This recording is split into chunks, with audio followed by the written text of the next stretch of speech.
আসসালামু আলাইকুম। অন্তর্বর্তী সরকারের বাজেট ঘোষণা ২ জুন। সরকারি চাকরিজীবীদের জন্য থাকছে ২৫% মহার্ঘ ভাতা। আগামী ২ জুন ২০২৫-২৬ অর্থ বছরের বাজেট পেশ করতে যাচ্ছে অন্তর্বর্তী সরকার। চলতি বছরের বাজেটে সর্বোচ্চ গুরুত্ব পাচ্ছে মূল্যস্ফীতি নিয়ন্ত্রণ, মানুষের আয় বৃদ্ধি, কর্মসংস্থান সৃষ্টি এবং ব্যবসা বাণিজ্যের প্রসার। প্রস্তাবিত বাজেটে সরকারি চাকরিজীবীদের জন্য ২৫% মহার্ঘ ভাতা অন্তর্ভুক্ত করার সিদ্ধান্ত নেওয়া হয়েছে, যা তাদের জীবনযাত্রার মান উন্নয়নে সহায়ক হবে বলে আশা করা হচ্ছে। সচিবালয়ে অনুষ্ঠিত আর্থিক, মুদ্রা ও বিনিময় হার সংক্রান্ত সমন্বয় কাউন্সিল এবং সম্পদ ব্যবস্থাপনা কমিটির যৌথ বৈঠকে বাজেট পেশের তারিখ নির্ধারণ করা হয়। বৈঠকে সভাপতিত্ব করেন অর্থ উপদেষ্টা ডক্টর সালেউদ্দিন আহমেদ। সাধারণত বাজেট জুন মাসের কোনো বৃহস্পতিবার উপস্থাপন করা হয়, তবে এইবার সেই রেওয়াজ ভেঙে সোমবার ২ জুন বাজেট পেশ করা হবে, কারণ জুনের দ্বিতীয় সপ্তাহে ঈদুল আজহার ছুটি শুরু হবে। তার আগেই বাজেট উপস্থাপনের সিদ্ধান্ত নেওয়া হয়েছে। আপনি যদি সরকারি চাকরিজীবী হন অথবা সরকারি বেতন ভাতার সঠিক ও নির্ভরযোগ্য খবর পেতে আগ্রহী হন, তাহলে এখনই অনুরোধ করছি আমাদের ইউটিউব চ্যানেলটি সাবস্ক্রাইব করে ফেলুন এবং পাশে থাকা বেল আইকনটি অল করে দিন, যাতে এই ধরনের গুরুত্বপূর্ণ আপডেট সবসময় সবার আগে আপনার কাছে পৌঁছে যায়।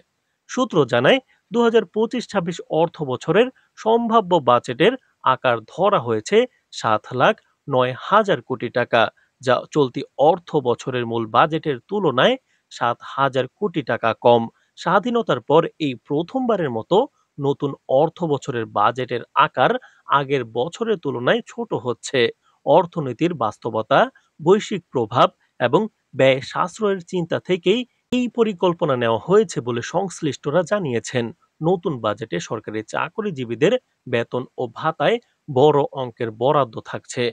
বেতন ভাতা বাবদ মোট বরাদ্দ ধরা হয়েছে ৯১,৫৮০ কোটি টাকা, যা ২০২৪-২৫ অর্থ বছরের তুলনায় ১৩,৬৮৬ কোটি টাকা বেশি। এর মধ্যে কর্মকর্তাদের বেতন বাবদ ব্যয় হবে ১২,৭৫৮ কোটি টাকা, কর্মচারীদের বেতন বাবদ ২৯,৪০৩ কোটি টাকা এবং বিভিন্ন ভাতা খাতে ব্যয় হবে ৪৯,৪১৯ কোটি টাকা। মহার্ঘ ভাতা অন্তর্ভুক্ত থাকছে এই বরাদ্দে। অর্থ মন্ত্রণালয় সূত্র জানায়, বাজেট বাস্তবায়নে অহেতুক বড় প্রকল্পের সংখ্যা কমানো হবে এবং এডিপির আকারও সীমিত রাখা হবে। বিশেষ গুরুত্ব পাবে দক্ষতা উন্নয়ন, কর্মসংস্থান সৃষ্টি ও বেসরকারি খাতকে উৎসাহ প্রদান। বাজেটে অর্থনৈতিক গ্রাজুয়েশন প্রসঙ্গে আলোচনা উঠে এসেছে, যেখানে সরকার বলছে এটি দেশের প্রস্তুতির সূচক। তবে সঠিক পরিকল্পনা না থাকলে ভবিষ্যতে চ্যালেঞ্জ বাড়তে পারে। জনগণের জীবনে সরাসরি প্রভাব ফেলা এমন বাজেটে বিশেষ করে সরকারি চাকরিজীবীরা কতটুকু স্বস্তি পাবেন, সেটি এখন আলোচনার কেন্দ্রে। বাজার পরিস্থিতিতে কত শতাংশ মহার্ঘ ভাতা বাস্তবিক সহায়তা দেবে, এ নিয়ে নানা মহলে আলোচনা চলছে। আপনি যদি সরকারি চাকরিজীবী হন অথবা সরকারি বেতন ভাতার সঠিক ও নির্ভরযোগ্য খবর পেতে আগ্রহী হন, তাহলে এখনই অনুরোধ করছি আমাদের ইউটিউব চ্যানেলটি সাবস্ক্রাইব করে ফেলুন এবং পাশে থাকা বেল আইকনটি অল করে দিন, যাতে এই ধরনের গুরুত্বপূর্ণ আপডেট সব সময় সবার আগে আপনার কাছে পৌঁছে যায়।